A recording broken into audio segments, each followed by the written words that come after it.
Hi, everyone. Welcome back to K&S Exposed. I'm Kay, Kristy. And I'm S, Shawn. Thank you for joining us on this lovely Saturday evening, or whenever you should choose to listen to this. But we are back. Been, I think, a couple weeks? Weeks, maybe a little bit longer between recording. Yeah, since our last one. Hopefully you checked in on episode 9, The Good Girl. Our last episode. This one's a little special tonight because this is number 10. 10, so, double digits. 10, double digits. This is a big deal. So, we're a big deal to us. 10 doesn't sound like a lot. It's but not. It's not. It's not. It's not. Okay, but Shawn always steals my thunder and ruins things. But I mean, it kind of is, considering we started this with Aaron Brockovich as our first episode. And it seems like quite some time ago. But anyway, kind of a big deal because it's 10 tonight. So kind of fun. This one's a little bit different. Hopefully you tuned into the last one, The Good Girl, where we always announce our next episode. Right. And we announced we're doing something a little bit different tonight, which was kind of fun.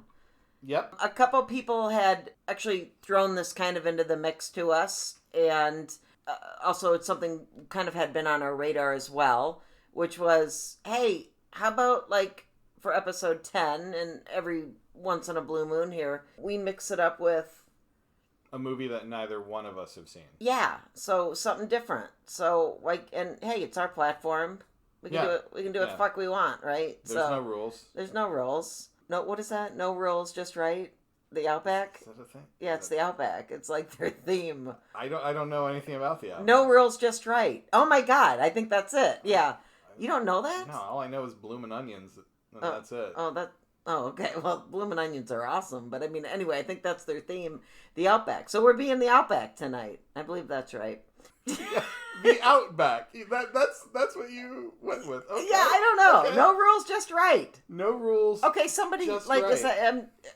Don't look it up. I'm pretty sure that's right. I believe you. Okay, I'm sorry. I believe you that is. I just kind of like it. That's the theme of our episode. No rules, just right. Anyway, I tend to segue a little bit. So we decided on this movie that neither one of us had seen. Yes. We also wanted to make sure that it was a movie that was semi-popular that, most of you probably had already seen. How did this come about, though? I was going to ask you this. Why Kiss Kiss Bang Bang? Because you picked it. I think it was... God, okay. Nobody's jumping out at me that, like an Aniston or an... right, or Roberts, Julia Roberts that would have... said, whoa, I think we were talking about it in one of our episodes, and any of you that are listening, if you go, duh, it was episode whatever that you were talking about, whatever, they all flow together, so I can't really remember. So, but we came up kind of with the concept, this would be a cool idea, and then this movie was kind of, we have a few movies on our radar that we both haven't seen, and this was one of them, and we talked to a couple of friends and looked on Letterboxd, and it was wow, all our friends have seen this, and we haven't. And it's such a highly regarded And it looks like a banger of a movie. Yep. No pun intended. Kiss, kiss, bang, bang. Kiss, kiss, banger, banger. Banger, banger. So we just thought it would be fun. And like I said, we can do what we want and kind of mix it up. And for episode 10, honestly, not to be cheesy, just kind of wanted to do something a little different and special. And maybe we'll do this again for episode 20. And maybe we'll do it for 20 if we're still around and, kicking. What, are we going to get canceled by then? I don't know. You can't stop K&S. You can't cancel us. Yeah, you can stop listening to us, but ooh. This is executive produced by Shawn and Kristy. As long as we keep funding it. Yeah. Are we funding it? Yeah. I mean, we are. Oh, yeah. We're funding our time. That's right. That's right. Anyway, so we're going to kind of get right to it. Again, not really sure why this one came to us, but again, looked fun. We're pretty big on it. For those of you that aren't on Letterboxd, we're on Letterboxd pretty religiously. I don't have a lot of followers, or I don't follow a lot of people. Shawn does a little bit more on it than I do, but we like to write reviews and stuff on it and check in with folks, friends that see cool movies and rate them and watch them and review them, and it's cool. So, by the way, if you're not on Letterboxd, check it out. Yeah. It's free, or it's up to I don't know. My subscription's like $19 a year. Yeah, that's what mine It's is. so I don't get ads. By the way, do that one, folks, because then you don't get ads. But it's just kind of fun. So all our friends dig this movie. So those of you that have seen this, which a lot of you have, from what we know on Letterboxd, you probably didn't have to rewatch this because you know it. But So- you should. But you should. As Kristy and I have learned, Kiss Kiss Bang Bang is a great movie. Yeah, it's so good they have to say it twice. Kiss kiss, Yeah, bang bang, right? I mean, it's true. it's true. This was super fun. We're just gonna jump right in because this was fan-fucking-tastical. Fantastical. It's fantastical. Wow. Is that a word? No, it's not. Yeah. But I like it. Oh, I'm an English major, so I think it was. So I think that is a word. Maybe you can major it into being a word. I know, fan-fucking-tastical. This was super fun.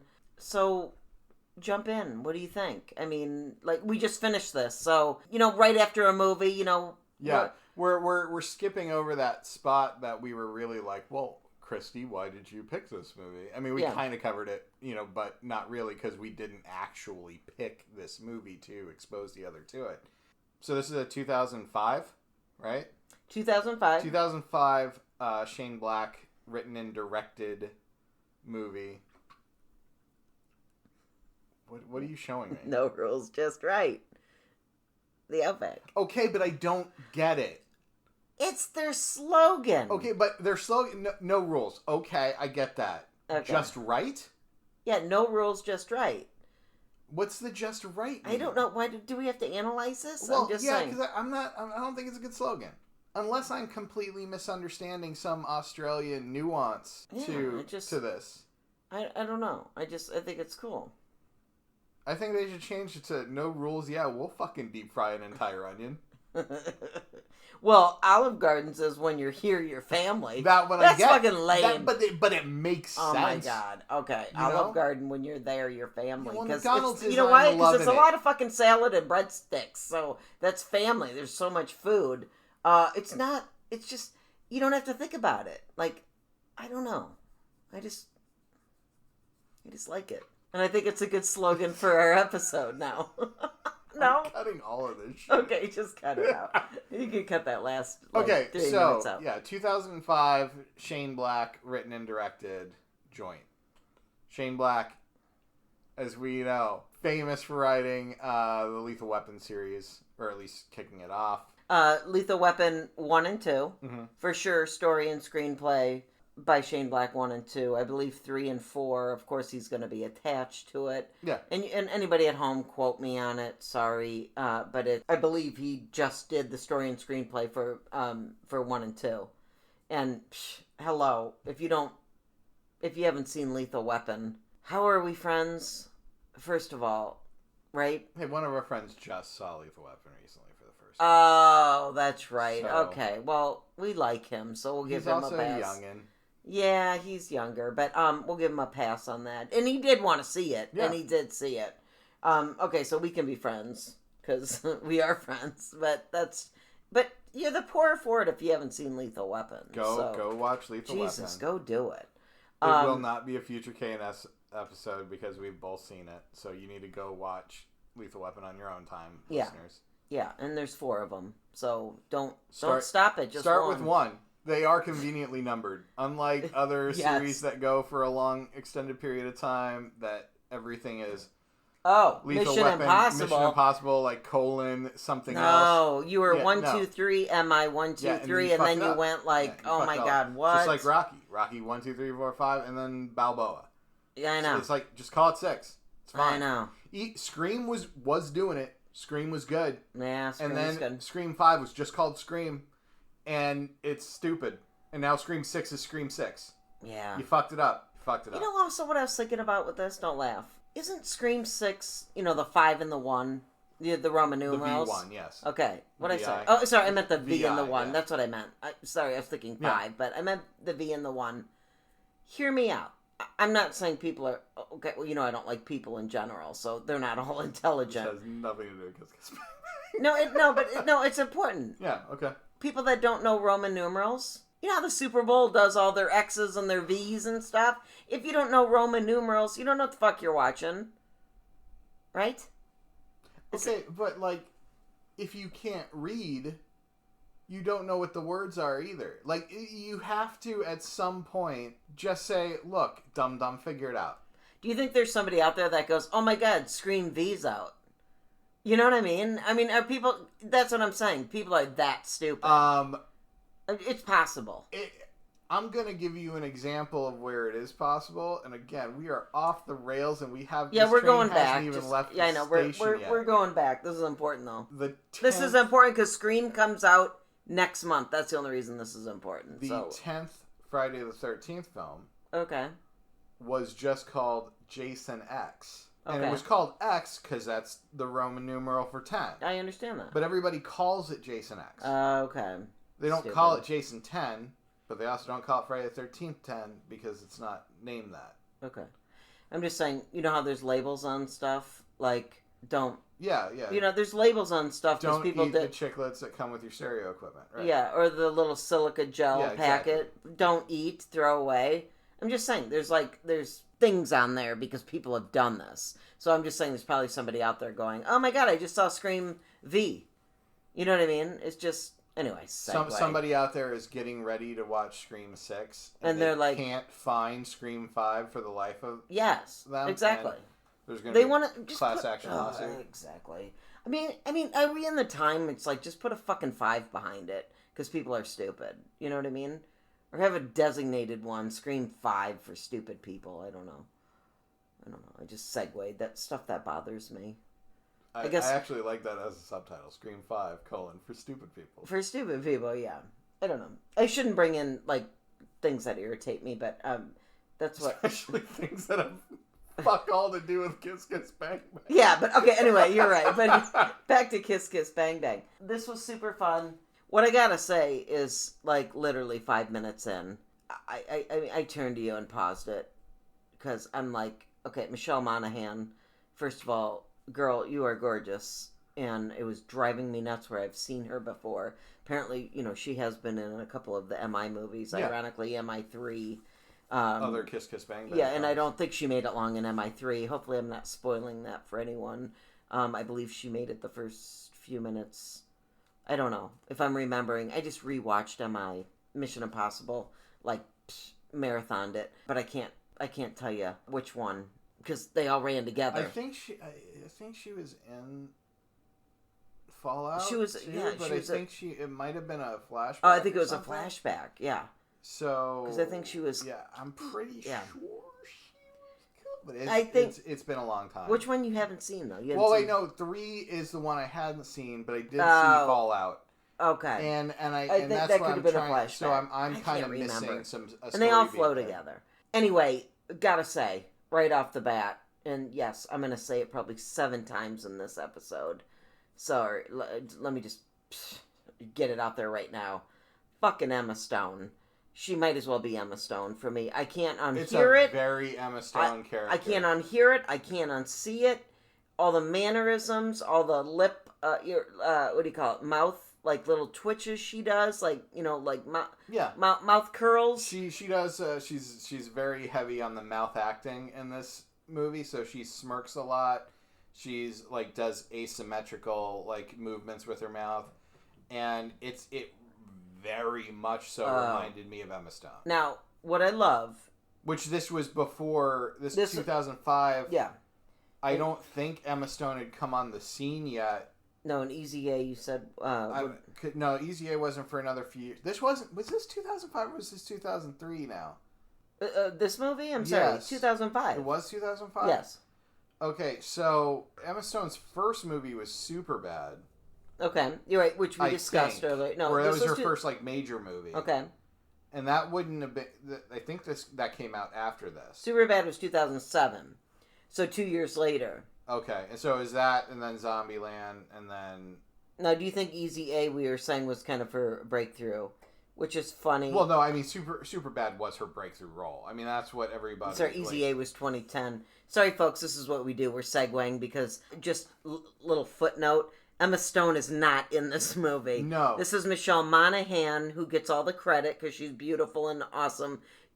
I personally was like, this was Emma Stone for me the whole goddamn movie. It was distracting. I feel like Emma Stone, and I'm giving Michelle Monaghan the credit on this. Okay. I think that Emma Stone has modeled herself after Michelle Monaghan. Okay, that's where I was going. Like, it is too uncanny how she acts in Easy A. Yeah. And in Gangster Squad, which is also kind of a spyish movie, not really in that way, but a very witty banter back and forth sort of thing. That it's uncanny. To the point, I turned to you and we paused again, and you during the movie, and you said, "It's almost as." And sorry, Emma Stone, if you're listening, we have no idea if you did this. By the way, she's from Scottsdale, Arizona, I believe. So shout out to an Arizona girl.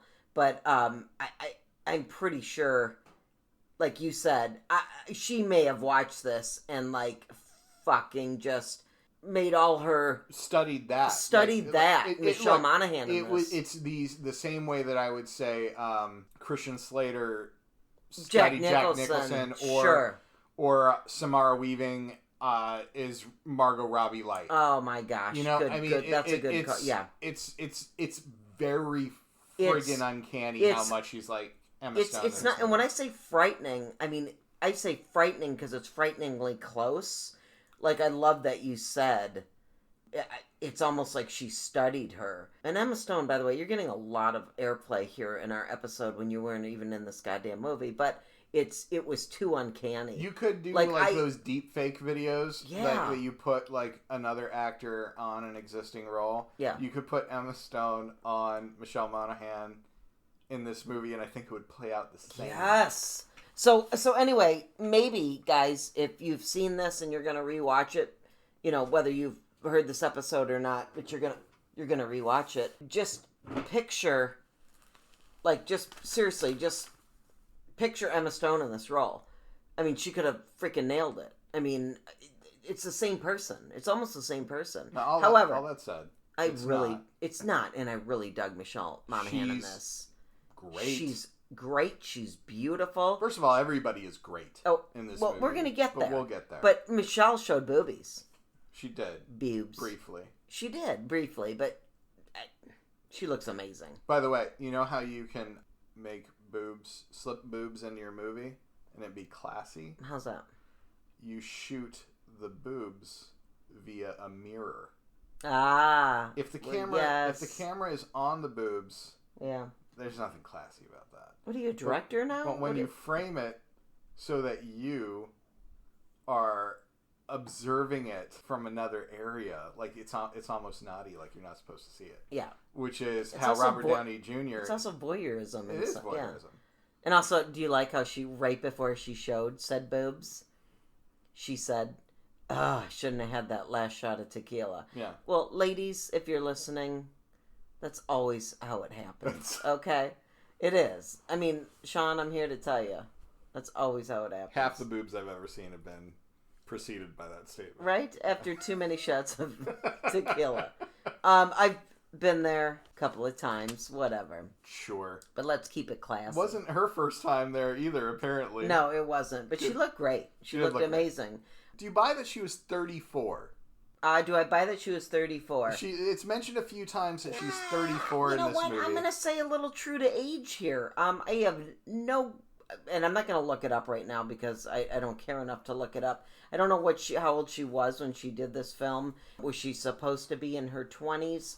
I'm going to buy that. You know what? I hate these women that are like, I'm 40. And it's like, dude, you're clearly 55. You know what I mean? Or, it swings 15 years this way or 15 years the other way. I'm going to say 34 is pretty... I believe it. Do you buy that she and Robert Downey Jr. are the same age in this movie? I get you, because in the beginning, spoiler alert, they were kids doing... Right.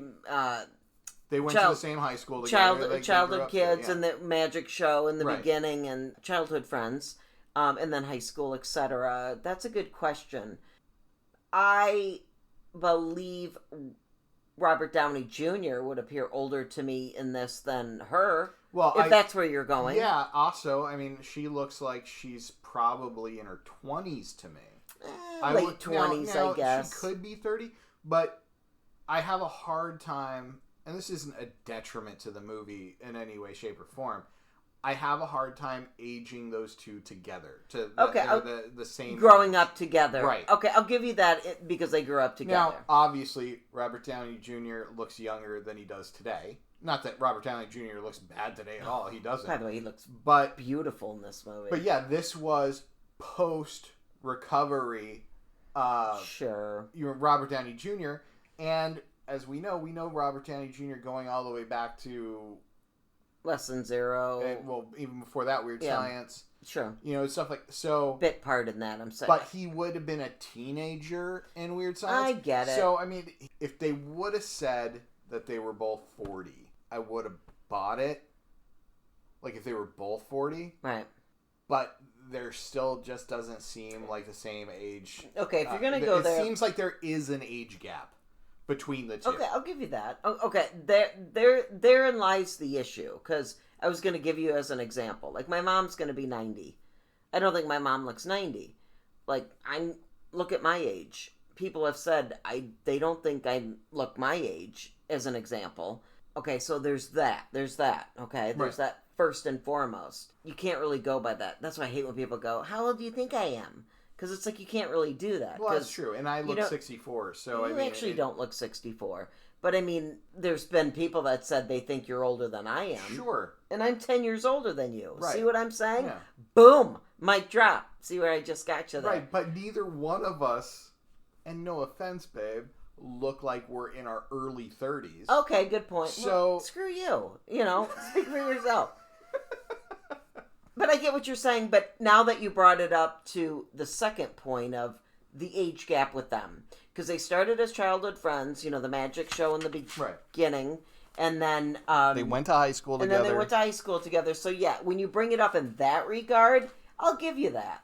But I'd still say, I think they were trying to young him down a little bit. Yeah. Okay? Yeah. And, you know what? You know what I say to that? Who cares? Because he looks beautiful in this. Not only is he beautiful, he's funny. And the sarcasm in his character, it comes across where, like, it's funny you just brought up the age thing. Not once did I, do that.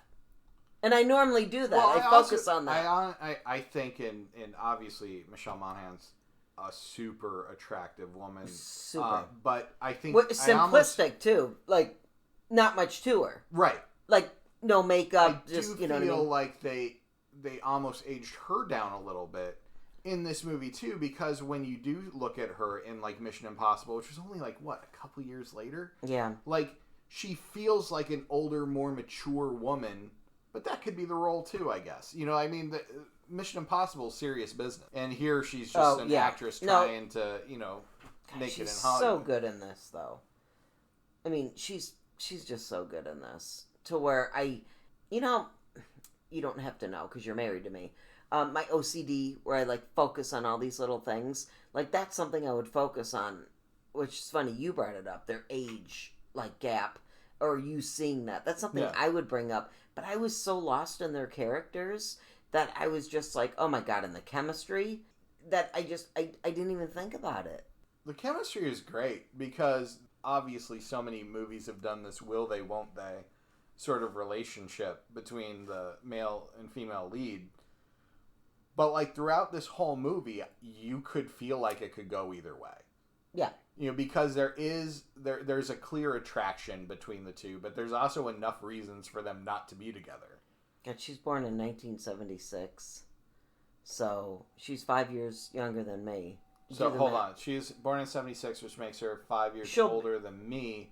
So in 2005, I was 24, which would have made her, in real life... 29 when she did this. When she filmed it, because it was probably a couple when years she earlier, filmed it. right. She was born in March, so she was 29 in this. So, 34 is not off the mark. Okay, but that means Downey Jr. has to be 29, 32. Oh my gosh. And that doesn't work. Okay. You know what's funny that you bring that up? This is a 2-star movie. No.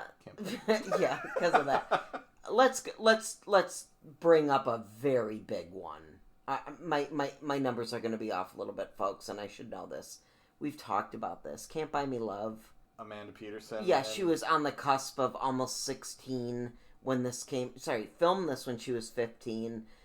Dempsey was 24. You know what I mean? Oh, yeah. And now we look back, and sorry, don't quote me. I don't think it was 21. I believe he was 24. I could look it up, but I won't bore you. We're not going to, get that specific, but I believe he was 24 and she was 15. Okay. And then remember we looked back, we found that out after doing some research after I had seen it like how many times. And it was just like, whoa, okay, kind of creepy. So if we're really going to go there, I mean, are you really going to mince words here about Downey maybe being, a little bit older than, I mean, Jesus, 24 to 15 is just like, hello. Yeah. You know what I mean? It's a bit odd. And remember we thought it was creepy because it was just like, okay. Especially when movies of that era used to cast up. Yes. For younger people to have somebody that actually was a younger person playing off against somebody that was much older. Exactly. Was not common. So that's a good call. No, I mean, I just meant I was giving an example if you really wanted to go there. Yeah, and I certainly did not think Kiss Kiss Bang Bang's relationship was creepy in that regard. Oh, no, not at all. I never once thought they're definitely still adults, no matter how you shake the stick at it. Right. Or in Downey's case, doesn't shake his stick at it because he's a gentleman. And he could have been 21 in that. Either way, 21 and 15, 24. Maybe he wasn't 24. I don't know what you're talking about now. Sorry, back to Can't Buy Me Love, 21 and 15. Okay. Sorry. I was trying to get numbers right. Like you said, there was no way this was creepy to me. No. And again, I was so involved in their chemistry, I just never once thought about it. The writing in this movie is next level. Yeah, it's Shane Black. It's amazing. God bless you, Shane Black. I think that this is probably the best writing. Like, I think this is better written. I like Lethal Weapon quite a bit, but I think this is a better script.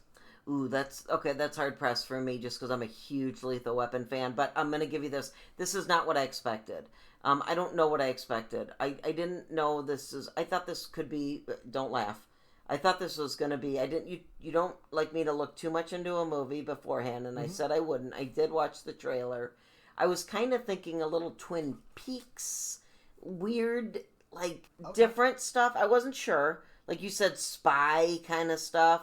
But I still didn't think, for me personally, this was more comedic than drama, I guess. I expected this to be like a Lock, Stock, and Two Smoking Barrels or a Snatch. Like a Guy Ritchie kind of crime comedy sort of thing. Not that had laughs in it, had jokes, but I expected it to be more serious. Okay, so I looked it up, and probably why we thought this. It is... You know how they all put it in a genre. This is a mystery/crime. Yes, and I expected this to be more of a spy movie than a mystery. Right, but okay, mystery crime, okay, and I'm not dissing on it. I don't know really what genre you could put it in because there's a lot of comedic moments in this. Oh, it's a very funny movie. You and I laughed a lot. It is a very funny movie, not just funny. Smart. Yes. Smart funny. Not oh my God, the typical jokes. This was sarcasm was literally dripping from this movie. Val Kilmer, and Robert Downey Jr., you two run off and just get married, please, because you are just just do more movies together because you guys are on fucking point. Yeah, well, I wish they could. I know, as do I. The thing with Val Kilmer in this movie is that, Val Kilmer, who's a very good actor, right, has been in his share of bad movies as well as good movies. But this role, if somebody else did Val Kilmer's role in this movie, right, this would still be a good movie. But this is a great movie for Val Kilmer being cast in this role as... The way they play off of each other. Gay Petey? Perry. Gay Perry. And he's like, so are you gay? No. I'm knee deep in pussy. I just like the name. So good. I mean, just his one-liners are just And then him and RDJ are just like it's like a tennis match. Am I right? It's a great. I mean, that's the buddy cop relationship that started in Lethal Weapon. Yes. I mean, but here it's more fun, and this is where I say that I think the script is better. This is a smart script because it's layered in that you have that buddy cop relationship. Right. You know, it's an odd couple sort of thing. Yeah. It's a back and forth. Much like Lethal Weapon, two like people that don't really want to be together, but end up being friends anyway. You see what Shane Black did, though. He went from Lethal Weapon doing that script, and he's like, let's kind of stick with the same premise. Well, and then he did The Nice Guys later, exactly. Which is also the same thing. And as we looked up Shane Black's other movies, The Last Boy Scout, we could really go there too with Damon Wayans and Bruce Willis. By the way, if you haven't seen The Last Boy Scout, folks, listeners, please see it. This is better than The Last Boy Scout. I'm not saying it isn't. Yeah. The Last Boy Scout, I love that movie. And I had no idea same dude that did it. But you see Good Cop, it's not Good Cop, Bad Cop, but Bruce Willis, Damon Wayans, same fucking concept. You know what I mean? Throw in the pretty girl, Halle Berry. Oh my gosh. So Shane didn't have a lot of range per se, but you know, you write about what you know. You know, if a formula works, why break it? No, exactly. You know, put some touches on it and make it even better. Because obviously, I think this movie is better than those movies. No, exactly. And I think that. Well, Last Boy Scout was 91. Right. We also discussed earlier The Long Kiss Goodnight was 96. Remember, we just watched that recently. That was amazing. He didn't direct it. He wrote it though. He wrote it. I don't misquote me because I believe I have that right. Last Action Hero, which we've discussed. He wrote that. He wrote that, and then the Lethal Weapons, and then Iron Man 3. Iron Man 3 he directed. I don't know if did he write it I thought he wrote Iron Man 3, but maybe he didn't write it. But I mean, he was majorly involved in it. Obviously. Okay. I don't have good things to say about Iron Man 3 as a movie, but what I will say, because I've only watched it once back when it came out, that movie breaks the formula. He directed it. I mean, by that time, the Marvel movies were already basically written by committee. You know, I mean, so because they had to do the continuous story, but it's not a buddy movie. No, you know, it's so Robert Downey Jr. has some great lines in it, and obviously he got that gig on the shoulders of Robert Downey Jr. Right. You know, because of this movie launching Robert Downey Jr.'s renaissance. Yeah, but I mean that's RDJ just going, dude. I want to help a brother out that helped me. Exactly, and I respect it entirely. It's just because if I'm not mistaken, I believe you said, which I didn't know, Robert Downey Jr. said this was one of his favorite movies. Yeah, I believe you said that. He's like I think I read an article someplace where he said that this is his favorite role that he's done. I wish there was more of these. Yeah. Like I wish there was 4 movies in this series. I'd rather have 4 movies of this than Lethal Weapon. And I know that that's a bold statement because Lethal Weapon is so beloved and I enjoy it as well, but I think the relationship between Robert Downey Jr. and Val Kilmer in this movie is so good that you could have franchised it. It's so good. I mean, I've seen love stories where I'm just like, the chemistry. We just watched The Lake House, which I'm not going to say anything bad about. You're looking at me like, don't say anything bad about Lake House, but there's a time and a place for us to talk about The Lake House. If you're on Letterboxd, just check out my review. That ought to sum that up. But like, I believed Kilmer and Robert Downey Jr. over Sandra Bullock and Keanu Reeves and that. Well, just saying. I know, different kind of love story, but like that, like the chemistry in this was. They also almost never were on the screen at the same time. This is true. I don't care. Stop defending the movie because it's not a good movie. I'm just saying what it's not. It's not a good movie. But sorry if you're listening and you like The Lake House. Sorry, you're okay. You're okay. Shawn gave it a star more than I did, I think. But anyway, I was right in my assumption about The Lake House, but I'm just using that as an example because the chemistry in this was amazing, and by the way, we watched the gag reel afterwards tonight, and oh my gosh, we were giggling like school kids even more, because that was even funnier than their scenes together. Oh yeah. You know what I mean? The one-liners and the wit. I mean, just like, where's the mechanic? No, do I look like a mechanic? With the car? Yes. He's like, yeah, this lady hired me to like just watch, to find her husband, like, whatever he's doing for the job, and it's just like, and she opens the door and she's got nothing on but the radio. I mean, like, just. Does that not make you... You're giggling right now because it's good line. Yeah, but how he delivered it, though. He's like... He literally... What was so funny... We had to pause a couple of times, folks, because we were laughing, and it was... When one-liners are good and they hit, it's awesome. But when they keep hitting... But when they keep hitting, and it's so... what is it? Dry, and... It just flows. It just flows. And he's just like... Yeah, so I opened the door, and she's got nothing on but the radio. And then, is that, what do I look like, a mechanic? And it's just like, and he's like, is she dead? No, she's just resting with her eyes closed. You know what I mean? It's just, it kept flowing like scene by scene that I was in. Yeah. I mean, I was fucking in like the first 20 minutes because I'm like, this is on point. It's super on point. Yeah. One of Val Kilmer's, for me, his finest. Don't you think? I'm trying to think, and I'm on the spot now. I know. But yeah. I mean, it's hard for me to sit here and say that he's... I mean, obviously, he's always going to be Iceman to me. I know, but, like, I know. As far as showcasing a performance... Right. Like, this is easily the most fun. But this is also easy... Like, look, Robert Downey... This movie... brought back Robert Downey Jr. to the world. Yeah. Great. Iron Man came out a few years later. Right.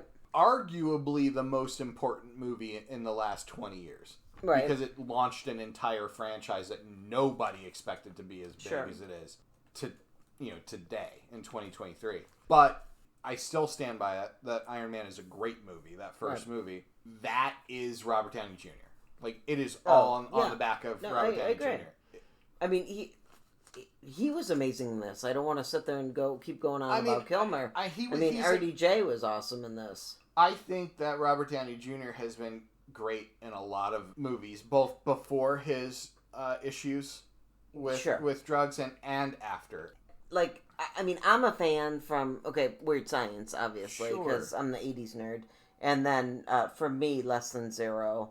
Although, I was a fan. I think that Soap Dish is hilarious, and I think that Heart and Soul is brilliant. Like, that was the movie that I was like, this guy's acting chops are phenomenal. Well, and then that was during his manic era, though. I know. In Less Than Zero, there's an element of where people still talk about, dude, was that much of a stretch? You were actually doing... Yeah, but I'm not going to hate on him. No, I'm not either. Right. That's not where I was going. I'm saying, was that much of a stretch because you were actually going through these things?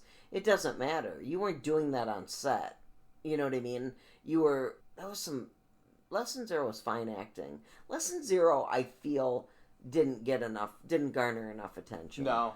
Everybody looks at that as a soundtrack movie. And I think absolutely. Back to Val Kilmer, because it just dawned on me. Yeah. I think Val Kilmer was fucking excellent in The Doors. Yeah. I'll give you that. That was, I mean, obviously he's playing a real life figure there. But... Also, if you haven't seen his documentary, folks, Val.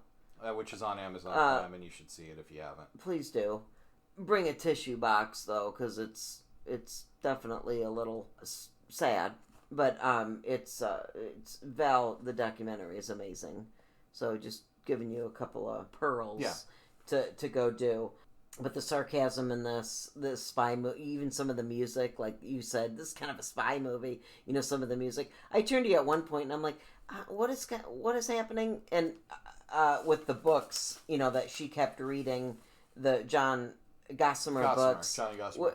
Which was funny because I do this, folks. I have to stop a couple of times and go, okay, if I'm lost for whatever reason, and Shawn's like 2 different stories, you know what I mean? Because that's much like the John Gossamer books. That's what was going on. Which they were fans of growing up. Yeah, exactly.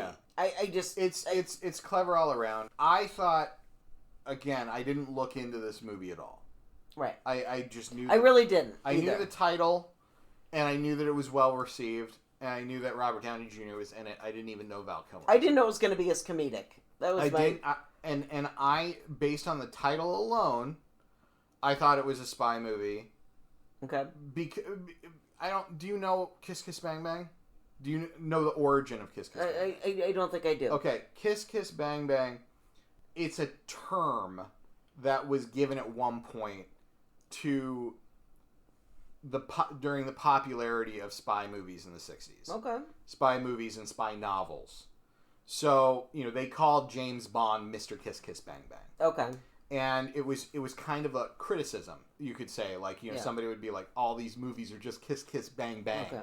I feel silly that I don't know this. So, when this movie was titled that, I just thought it was a reference to it. Like, okay. this is going to be a spy movie because it's called this. Okay. And there is definitely a spy element to it. Like a play on words, kind of, but elements of that. Right. Yeah. And obviously you have the fictitious series of books, sure, which is clearly a James Bond book, right. That they're reading, and so that's where I thought it was going. I just thought it was going to be a modern day spy movie, also with maybe some element of humor to it. I didn't know what to think because you always say don't look too much into the movie before we watch it. I watched the trailer, yeah, and by the way, when I watched the trailer, I went, okay, this looks more funny than I thought it was going to be.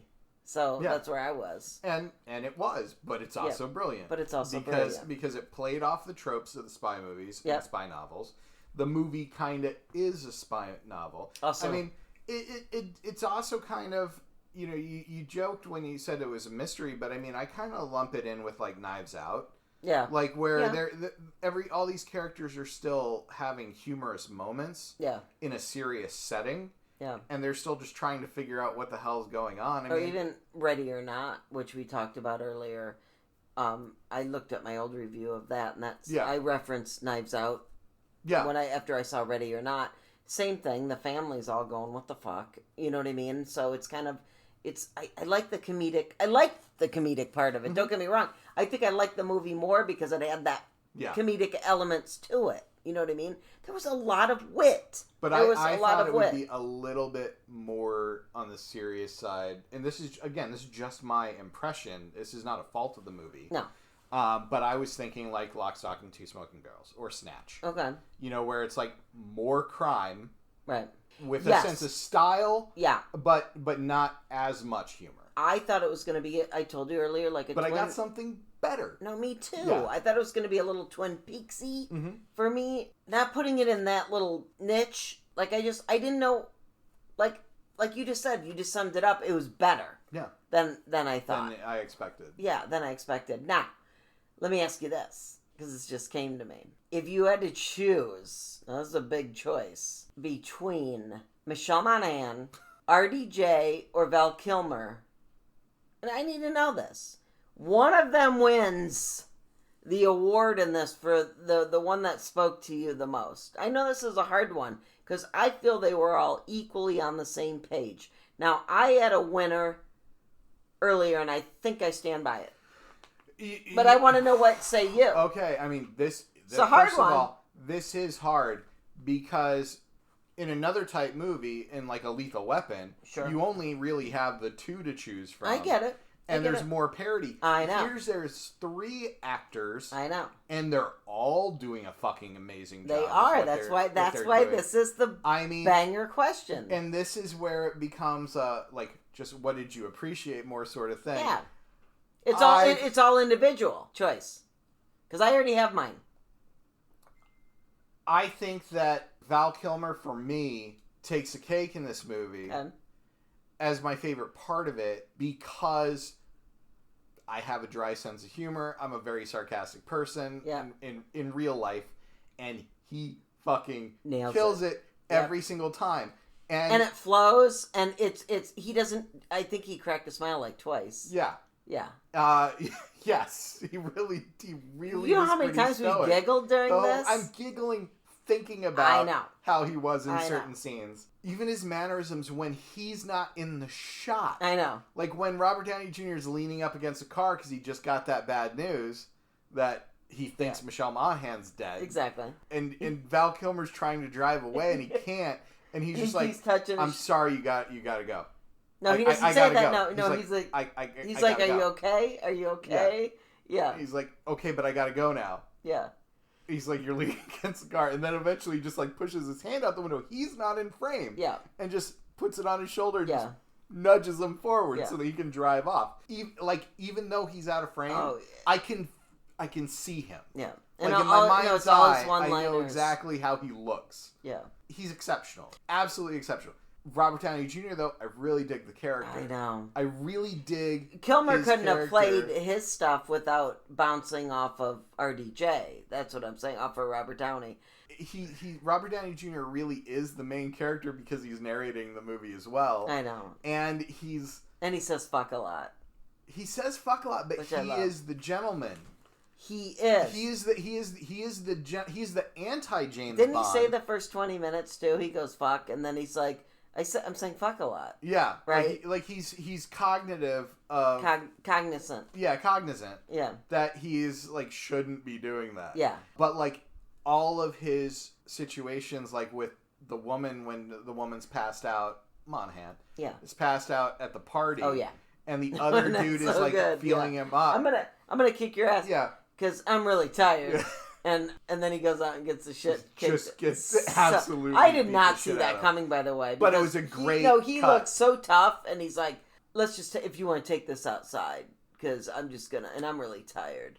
Like I thought, oh, he's gonna kick his ass, and then he gets his ass kicked. And then Val Kilmer helps him up, and he's like, "Are you all right?" And he goes, "Yeah, one of these days I'll learn how to fight." Yeah, it's set like balls of steel though. Yeah, like he knew he could very well get his ass kicked. Yeah. He didn't give that impression.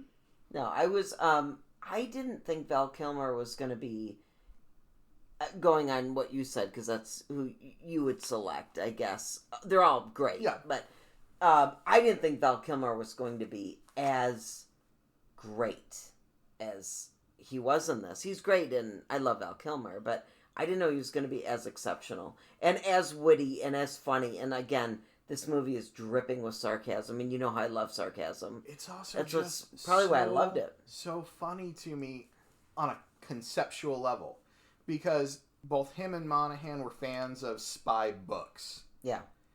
And he's now basically thrust into the position where he is playing a spy. Right. But he's not actually a spy. Right. So he's acting like a fictional character would act. Yeah. Halfway through this movie, whereas Val Kilmer's really the smart one and the voice of reason, saying no, it's not like movies, it's not like books. But also what they did, one is not good without the other. Is what I'm saying. The way it was like a tennis match for me between them. Like remember when he goes to load the gun to kill the orderly guy working at the mental hospital, and he puts one bullet in. He's trying to be all cool. And he does like the Russian roulette, and he's like, and then he shoots him, and he's like, oh man, I didn't mean to shoot him, and he's like, there's like an 8% chance, and Kilmer's like, who taught you math? I fucking peed my pants. That was funny. I mean, it's just like little nuances of that were just funny to me, little pearls. You know what I mean? It's just funny. Do you have any problems with this movie? No, but I wanted to tell you between the three who I would pick. Oh, yeah, sorry. No, it's okay. I wanted to know who you would pick. And for me, this is tough because the three of them are amazing. Personally, Michelle Monaghan was a standout for me in this. Don't really know you, girl. Yes, I've seen you in one or two of the Mission Impossible movies. Forget she's gorgeous and great acting. Great acting. She's gorgeous. She's sexy as hell. She's funny. She's the element she brought to this movie. I don't know what it is. Don't get me wrong. I'm not downplaying Robert Downey and Val Kilmer because Kilmer killed this. Just something about Michelle Monaghan in this. She made me pee my pants a couple times because she was super funny, like in the bar scene, you know what I mean, when she's fucking with him. And then she finally goes, come on, you know, like, you don't know who I am. She was just special in this for me. Like, it makes me want to go see, like, more of her stuff. Yeah, no, because for she's, sure. Granted, I could not unsee the Emma Stone thing. That was, like, really messing with me the first, like, hour. I'm like, dude, I can't unsee it. But she just... now, by the way, listeners, I'm not saying she's better than Val Kilmer in this. I'm saying who spoke to me the most is what I'm saying. All of these characters But they all spoke to me, so it was so hard. And Corbin Burnson? First of all, I can't unsee you from Major League, dude. He's not in the movie that much. But no, still. but he looks great. I just want to say that I really love the three actors equally. Yes. And the chemistry and I all around. I love their characters as much as I love the actors performing them, because everybody was just a play on. All the characters, if you were comparing this as a spy movie that they're kind of spoofing off of, the general idea, all the characters are wrong. Right. They're mixed up. Robert Downey Jr. is a gentleman. If this was a James Bond movie, he'd be the one fucking everyone. Okay. You know, to get whatever information he needs to solve the case. And he's kind of he's the anti of that. Absolute gentleman person, you know, like... The antithesis of that, right? He's the one that pulls the right dress down on a corpse. Yeah. Exactly. You know, and, like, that's not something anybody else would do. Also, Monahan sleeps with anybody. Well... or at least historically remember she got in bed naked when she goes, oh, I shouldn't have that last tequila shot. And she got in bed, and he's like, well, I'll just sleep on the couch. And she's like, oh, no, you can come lay next to me. And she goes, if you think you can handle it, because I just want to sleep.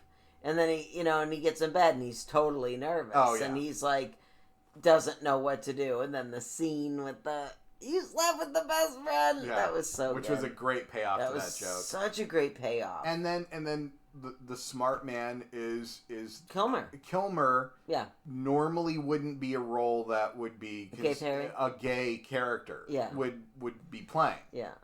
You know, it'd be a more hard-edged, person. But he's knee deep in all the it's such a great line. It's just great writing. Yeah, it's great writing. It's Shane Black. It's like somebody took these three characters and said, how can we make them as interesting as possible and as likable as possible? And they succeeded. Well, I wish every movie was this good. Yeah. I can't believe this was not a $100 million movie. Yeah. Like, this wasn't like a huge box office success. Yeah. Obviously got hell of a lot of critical acclaim. Sure. And it just didn't get put on enough screens to really make a shit ton of money. Right, because, Lethal Weapon blew up, right? Like... I'm going back to because it's Shane Black. Well, yeah, Lethal Weapon was good enough to make three sequels and sure. maybe more in a TV series. But The Long Kiss Goodnight, I don't know the reception on that. I remember it being fairly positive. Movie. Like, it was a popular movie when it came out. But The Last Boy Scout, those same were time. not directed by him. Those were just written by him. Sure. Well, this was written and directed. This was written and directed, but I think, I could be wrong, I think this was his first... big directorial movie, right? And maybe they were like, "Well, this guy's new," right? But at the end of the day, that's how you get started. Quentin Tarantino got started somehow. You know what I'm saying? Right, but he made a movie for like $50,000, and it turned out to be incredibly profitable. This movie looks like a Hollywood movie. It's as bombastic. It has a budget behind it. Clearly, they probably got all the actors for a song, because of where they were at the time. Right. But it's still, I can't imagine, like, if you're a movie studio or producer and you watch this movie, the movie's done, it's in the can. Okay. You watch it and you're like, I need to get this movie on as many screens as possible. Like, I would be pushing this movie and selling it. I wouldn't be, like, trying to put this in the indie theaters, and not, like, this is a big movie. So budget was $15 million. Box office, $15.8 million. Which means it didn't, it wasn't broke profitable. Even. Which it is broke interesting. Even, But that doesn't account for other sales. Promotion. I understand that. Yeah. I'm just saying, and by the way, I'm only going off of Wikipedia here on what I could go off of. Box office. Which shows box office, and, we might as well look on Zillow right now. Okay, it's the same fucking concept. But you know what I mean?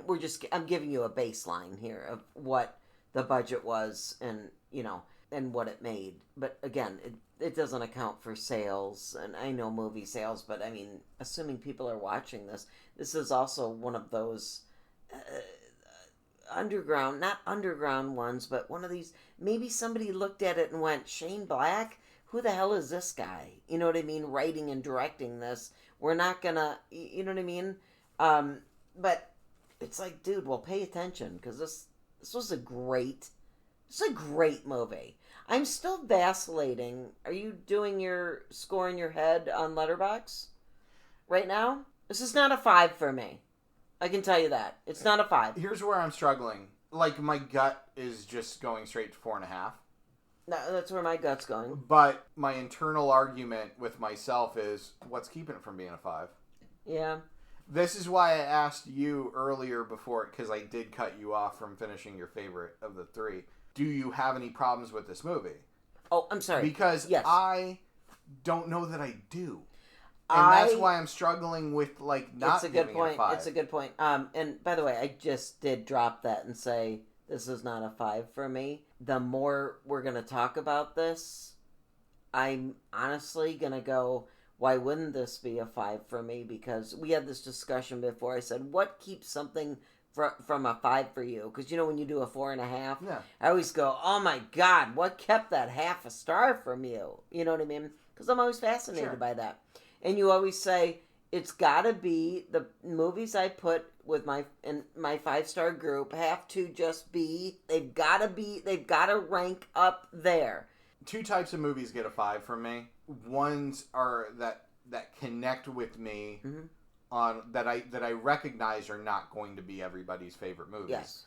But they connect with me on a level that surprise even me for doing it. Right. There are movies like Lucky, are a 5-star movie to me. And then of course there's just the greats, movies that you look at and you're like, this is an exceptionally well-made movie. I agree. And I might find a like flaw or 2 in it. Apartment's a perfect example. We just watched The Apartment, folks. 1960s. Yeah, 1960. Several nights Billy ago. Wilder's The Apartment. Yeah. Shirley MacLaine and Jack Lemmon. Right, and that's a perfect movie.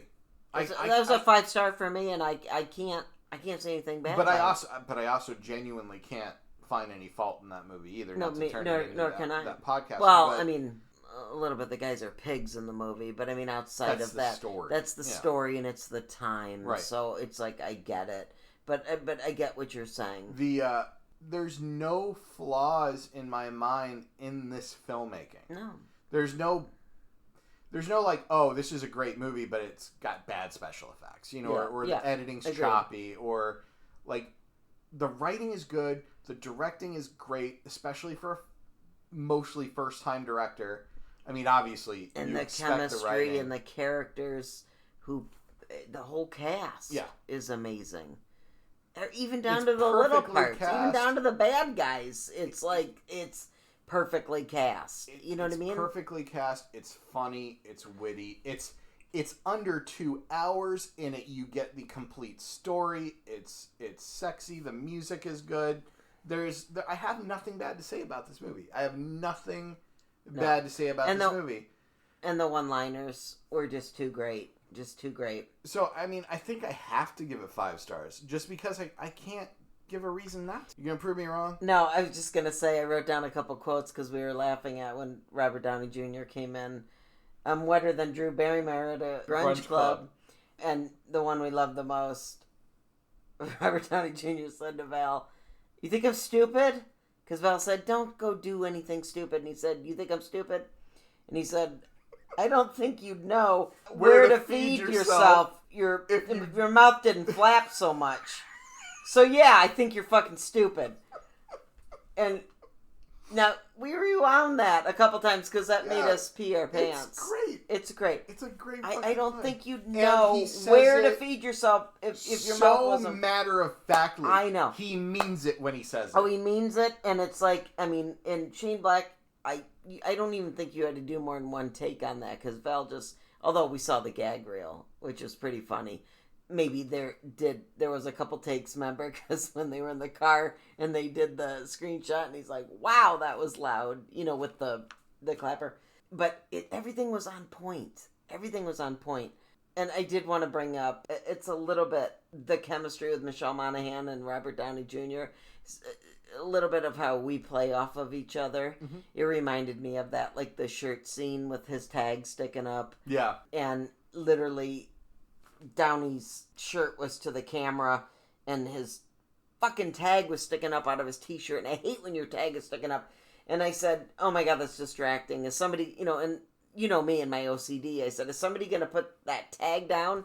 And literally she grabbed him and turned him around right when I said that, and he's like, what are you doing? And she put his tag down in the back of his shirt. I know that sounds stupid, but I had just turned to you and went, that drives me crazy. Well, I had just said... the camera was really framed on it, and the camera was really framed on it.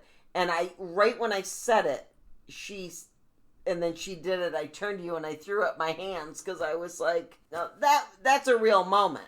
Because, you know what I mean? That was just, I know that sounds silly, but it was just cool. Shane Black, that was just awesome. Because she just, literally just put his tag down. And he was just like, what are you doing? And it was just like, oh my god, it was perfect.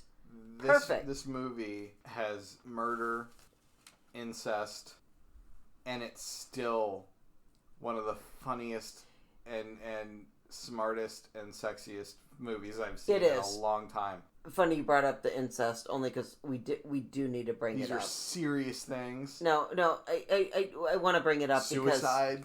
Yeah. Look, I'm bringing it up just because maybe we can't speak from this, but, I mean, these certain movies are triggers for people, okay? Yeah. It's the new Tom Hanks movie, Hanks's movie, A Man Called Otto. Okay. Tell me about it. I don't know anything about it, but I read a couple articles. Sorry, spoiler. He tries to commit suicide in it, a few times, is what I heard about it. And people are already talking about it. This is like a trigger for something. I'm only bringing this up because we can't speak from experience, but the incest in this is it's limited. It's off camera. I mean, it's more discussed than shown. Thank you. No, I meant, but it's discussed. It's brought up, and it's part of the story. It's part of the story, and the only reason I wanted to bring it up is because I did turn to you at one point and said, okay, I think that's what's going on. I think that's what I got in the beginning. But then when Michelle Monaghan said, I'm going to leave. I know this is happening to my sister. I'm going to leave and I'm going to go make something of myself. But I did turn to you and I said, that's where I was confused. It's like, okay, this is happening to your sister, but you did choose to leave. Granted, you're there and you're not doing anything about what's going on, okay, while you're there, but you're still going to pick up and you're going to leave. And I'm only bringing it up not to be a downer. It's just, that was fascinating to me because I was like, oh, wow, that was what was going on, and you're still going to leave. But then you said she was going to come back for her. Right, she made that comment. She wanted to get famous or go make something, make money, and then come back for her sister. Okay, but we know what happened to her sister. Eventually. It wasn't good. Not saying that was Michelle Monaghan's fault, but we know what happened to the sister.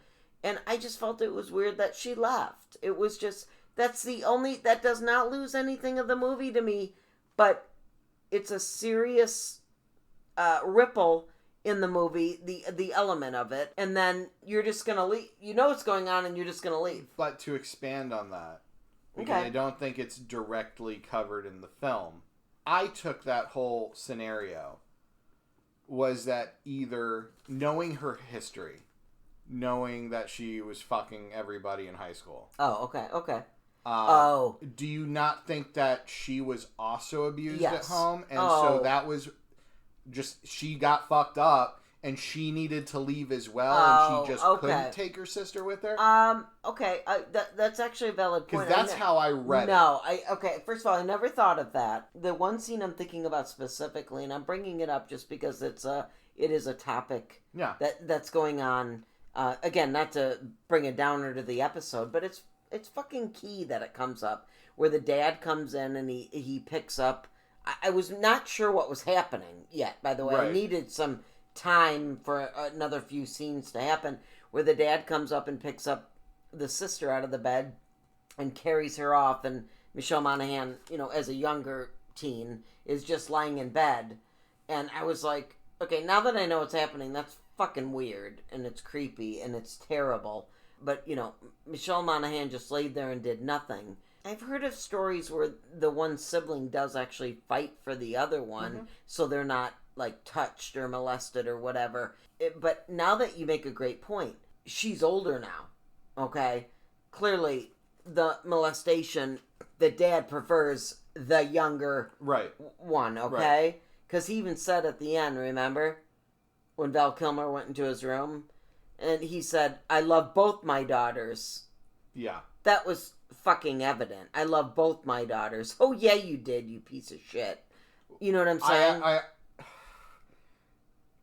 First of all, great scene. Yeah. Because it was very cathartic to watch Val Kilmer, who was the one of the three most removed from that scenario, to be the one to beat the shit out of him in the bed. As much as he could. As much as he could. Did you catch his line, too? Yes. And he said, oh, you're the tough guy. You're the tough guy to the old man. That was that's when I wanted to hit him even more. Yeah. Because he was like, so he's telling Val, you're the tough guy. You're literally abusing me because old man in his bed. How full circle is that when you're abusing a very tiny young girl who has nothing? I wish, and this is just wishing. This is not a knock against the movie. I wish Val Kilmer had more of a comeback to that statement, a more direct comeback. He did, because and obviously you're understating the writing, and I get that. But this guy doesn't deserve that, and obviously Val can't kill him. He's in a hospital bed. Yeah. I mean, he's going to get caught. You wouldn't want to do that. He's also dying, too, at the same time, in theory. It doesn't matter. But it doesn't matter. He's a piece of shit. I like when people get punished regardless of their age for doing bad shit. No, I agree.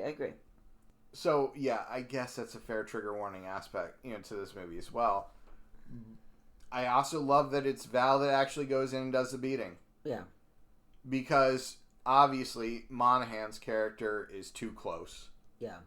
And even to a degree, because her and Robert Downey Jr. were best friends, essentially. Right. As teens, arguably he would be too close. He also might even know. Yeah. Because he made that comment early on that while they had a sexless relationship in high school, he was the shoulder she cried on about everything. Sure. So he might know her history. Right. Might be why he's not so quick to take advantage of her, her situation. But you are correct, because she was probably being molested before the younger, who wasn't born yet. You remember, because how many years older was she? And it was just, Shawn, I gotta say, it was just weird for me. It's my only stick. This is where it might lose a half a star. I gotta say it, and I'm pretty passionate about this. I just can't remember. I can't forget the scene where the dad comes and he picks her off the bed, the little girl, and he takes her away. And Michelle Monaghan's just lying in her bed, and she's just lying there. She does nothing. Whereas she could have been the victim, years before. We don't know that necessarily. Yeah. But she does nothing. That's one. And then 2, she fucking leaves. And you want to go and make something of yourself. It's going to take a while for you to make something of yourself as a young teen to come back and get your sister. And then finally, number 3, guess what happens to her sister? Sorry, spoiler. Sister kills herself. Yeah. So these 3 things I just said do not make this a bad movie. And I know someone at home is going, oh my God, you really had to go there, Kristy? But here's why I'm going there, because it's a podcast. We're talking about the movie. So I'm not going to just tie this up with a pretty little bow and go, oh my God, let's not talk about the incest and the molestation, because A, it could be a trigger for someone. Yeah. B, it might not. C, somebody's watching this movie and not even thinking about that aspect. I'm only bringing it up because, A, it's a podcast, and B, that's why it loses half a star for me. Because it's Shane Black. I'm not sure where you're going with that, dude. I don't have any of that in my, like, history. So that's not why I'm getting all, like, excited about it. But I didn't like that aspect. It made no sense. Because she's going to go make it better and go get her little sister. Well, guess what? Her little sister killed herself. Came to see Corbin Burnson, who she thought was her dad. Her dad, from reading from all the books. She thought that was her dad, and then saw him with, the pink-haired girl, and just lost her mind. Flashbacks of what happened to her. So, sorry, Michelle Monaghan, you didn't save your sister. It doesn't make it a bad movie. It doesn't. But I would be remiss. Is that the right word? I would be remiss if I did not bring that up. And I am a little heated about it because that could be a trigger for some people. And it's not for me. But it could be for some people. And it was a weird... It made sense for the movie and where it went, don't get me wrong. But it was... I don't know. Does that make sense? It loses something right there. I just didn't get it. Because the whole movie, I was literally thinking, dude, your sister's getting molested, and it's incest with your dad, and you're leaving. It was stuck in my craw. It didn't ruin the movie for me, but it was stuck in my craw. So, it has to be brought up. Just saying. I mean, it goes back to characters making likable decisions or relatable decisions, and whether or not that factors into your enjoyment or appreciation, of how it's written or how the movie plays out. I try to not criticize a film for those things. But that's more of But Shane Black was going somewhere with it. It's more of a... Because it was in a screenplay. Yeah. I mean, certain things obviously can trigger anybody. Right. Obviously, rape is a big trigger for a lot of people. Right. And I think there's clearly a reason why it's a trigger, and I think that if you're going to have rape in your film, right, you need to treat it with some sort of tender, which it's in a lot of films. Right. But I mean, some people will get triggered just because rape is in a movie. Or rape is mentioned in it. Or it's inferred. I agree. And and then of course, obviously, if it's a graphic scene or something, then they get triggered in another way because it's visceral. They're seeing it. Right. The content is key in that sort of thing. If I see a violent rape in a comedy, I'm going to be taken right out of that movie. And I'm like, this isn't funny. I'm knocking the shit out of this movie. This isn't a good thing. But if I'm watching like a rape revenge film, that is about a woman that got raped and then she goes on a rampage killing the people that messed her up, I'm not going to knock that movie. I'm going to measure that movie on a different level, of performance or acting or whatever. I can't begrudge that movie for having a rape in it because that is literally the story of the movie. But again, I'm not so triggered, by that sort of thing. Right. And other people. Well, you're probably gonna... I'm sure I get triggered by some shit that I can't even think of. Exactly. And you're probably gonna be... I don't know who's thinking it. Maybe nobody is. But you're thinking maybe...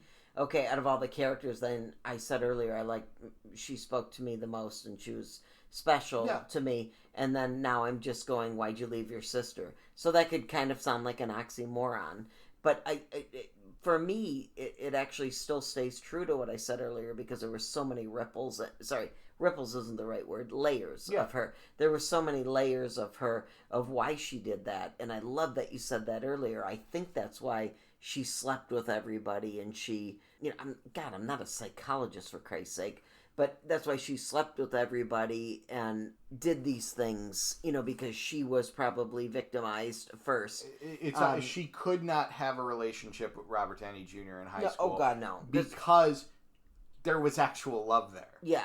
Or he knew stuff that, stuff they talked about. Well, they have a great conversation with it. It's kind of broken up because Downey gets emotional. Yeah.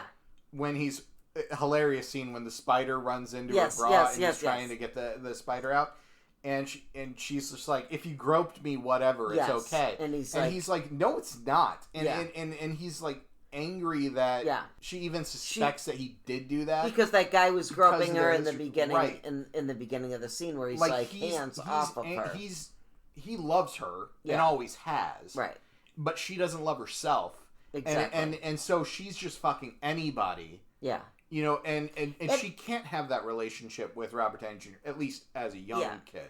And I think, and by the way, again, I want to say this takes nothing from the movie. And by the way, I think like the last 15, 20 minutes, maybe I didn't mean to make this a downer because I didn't mean to segue from this is what happens. This becomes the best part of our No, but I mean, how we were laughing and then all of a sudden, now we're talking about incest and stuff. It's not, but I brought it up because it's important only because it's a layer of the film where, and here's why. The sister kills herself. So it's so weird. Everybody's like happy-go-lucky in this movie, and then it's kind of a good ending for everybody. But like the sister has not had a good ending. I mean, shitty.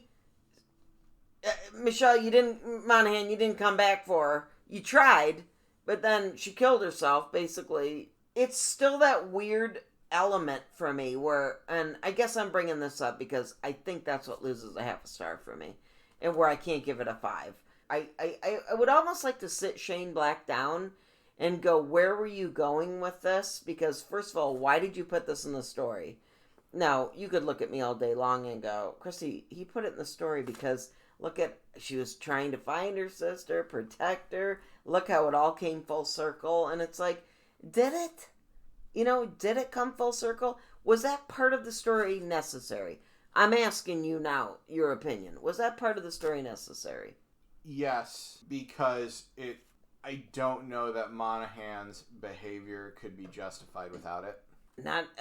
We don't know that she was molested, and not every molestation victim. No, but she needed to becomes a horror. She needed to have that situation happen for the characters to get back together in the story. Okay. Because remember, like, the first part is that kind of meet cute, thing where they meet in the bar. They don't even recognize, Robert Downey Jr. doesn't recognize her. She recognizes him. She recognizes him, plays along with him, and then he ends up sleeping with her roommate or her friend, not her. Yeah. And then, so they're, like, not talking to each other. Yeah.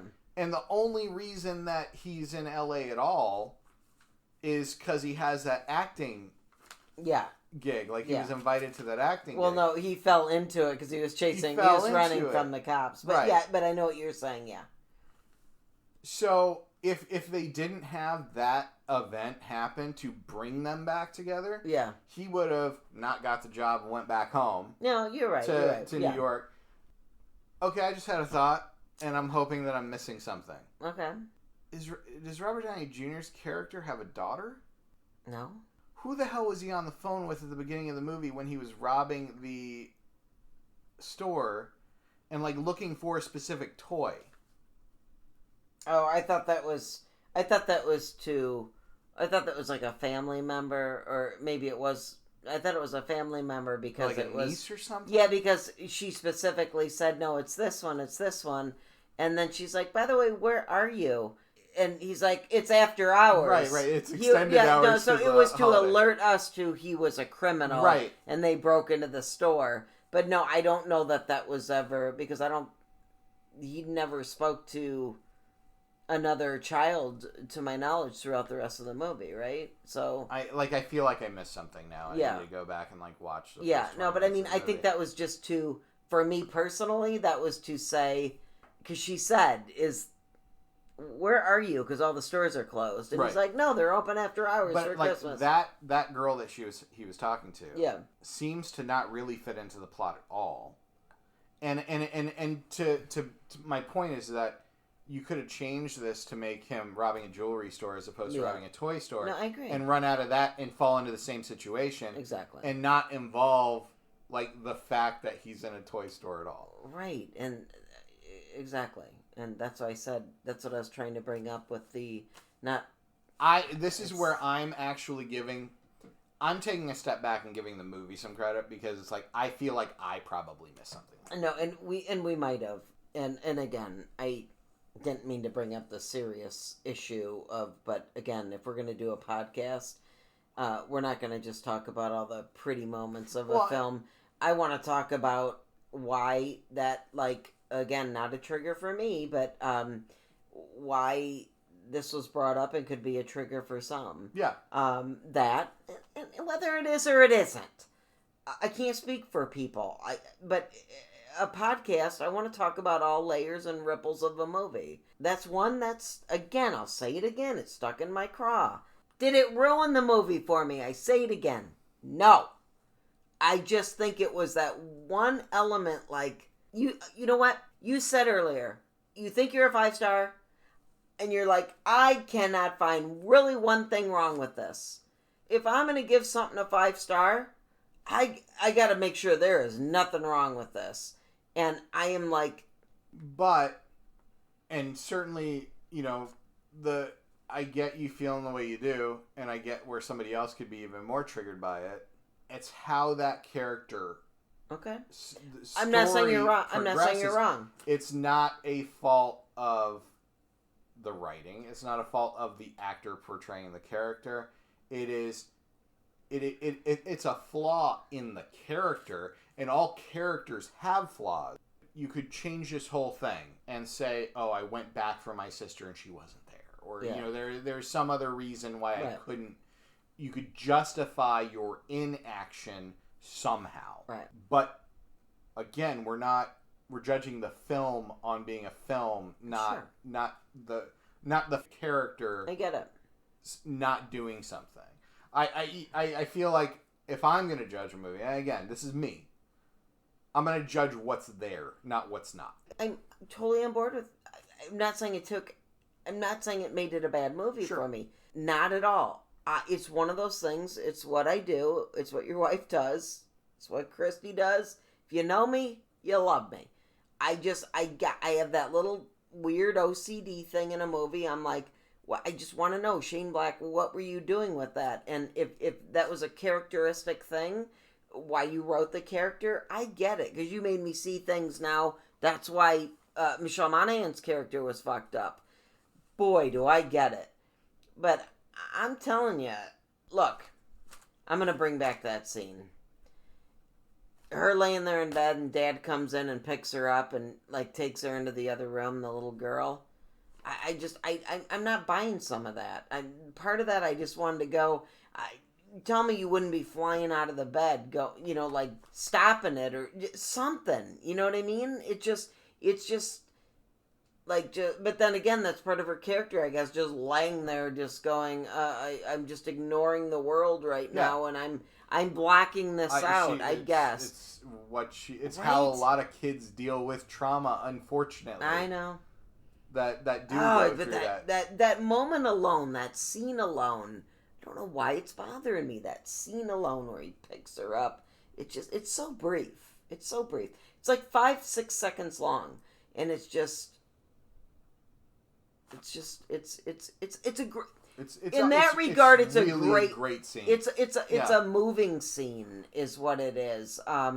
Anyway, for it to even generate this much reaction from you, is a testament to the power of how it was shot. That's what I'm saying. It's because I shouldn't say it was a 5 or 6 second scene. I'm sorry, it was maybe a 20-second scene.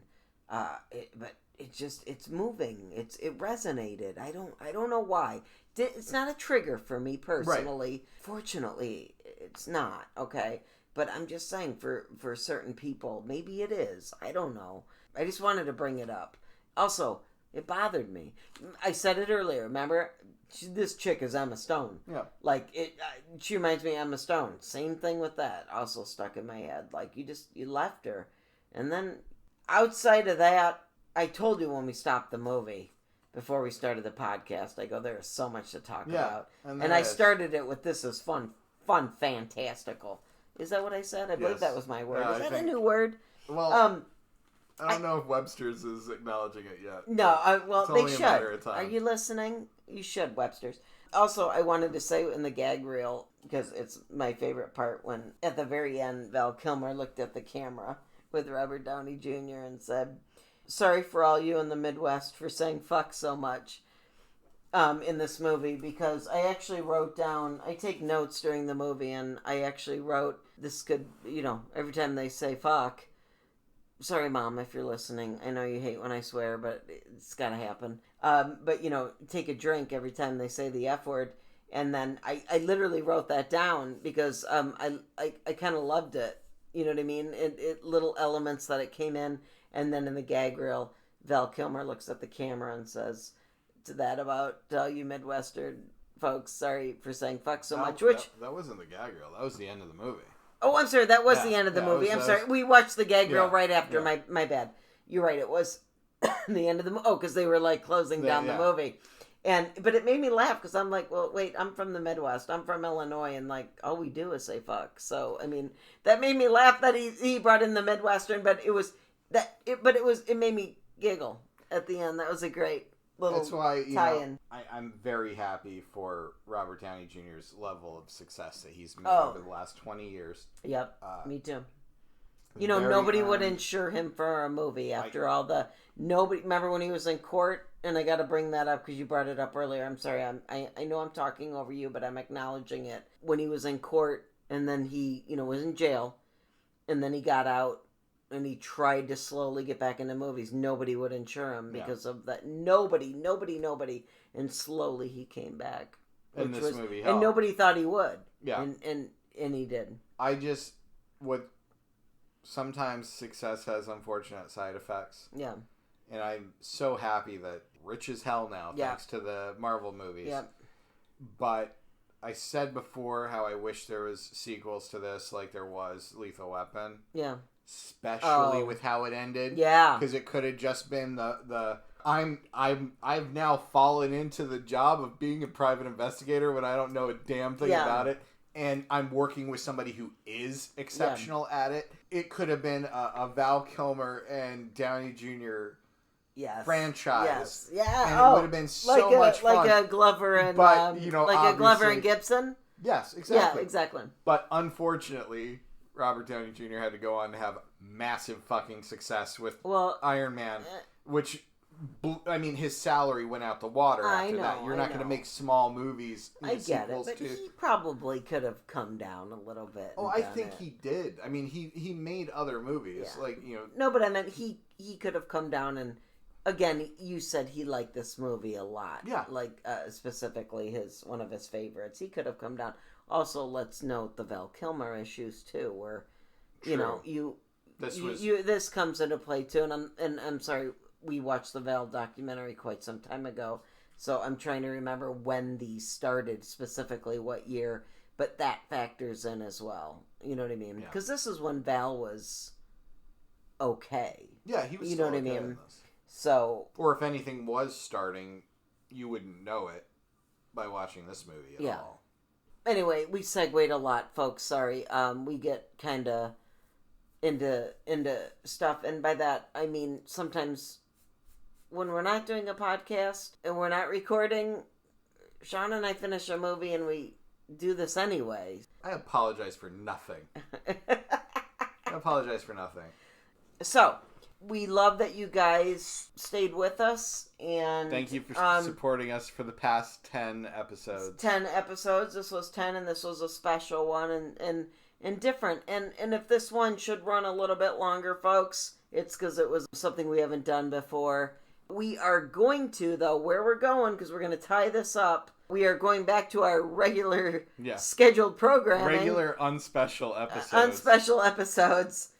Yeah, is it on special? Okay. Yeah. Starting next episode, we're going back to our same regular format. Right. Which is something, we're back to Shawn now. He gets his pick, something I have not seen, and something he has seen, but he wants to expose me to, and it will be on the radar next, and what we're going to watch, and Shawn's going to tell you. I have no idea what it is, by the way, because that's what we do. So, Shawn, what is it? Movie I'm going to expose Kristy to next is Philip Kaufman's 1978 version of Invasion of the Body Snatchers, starring Donald Sutherland and Jeff Goldblum and Veronica Cartwright. Oh shit! And I forget what. I mean, I know of it, but how have I not seen this? Nimoy. I don't know, because you needed me to expose you to it. 78. 78. Well, I was 7, so I wouldn't have seen it at 7. But... If you are gearing up to stream it, it is, as of this recording, available on HBO Max. Maybe some other platforms. You can definitely rent it.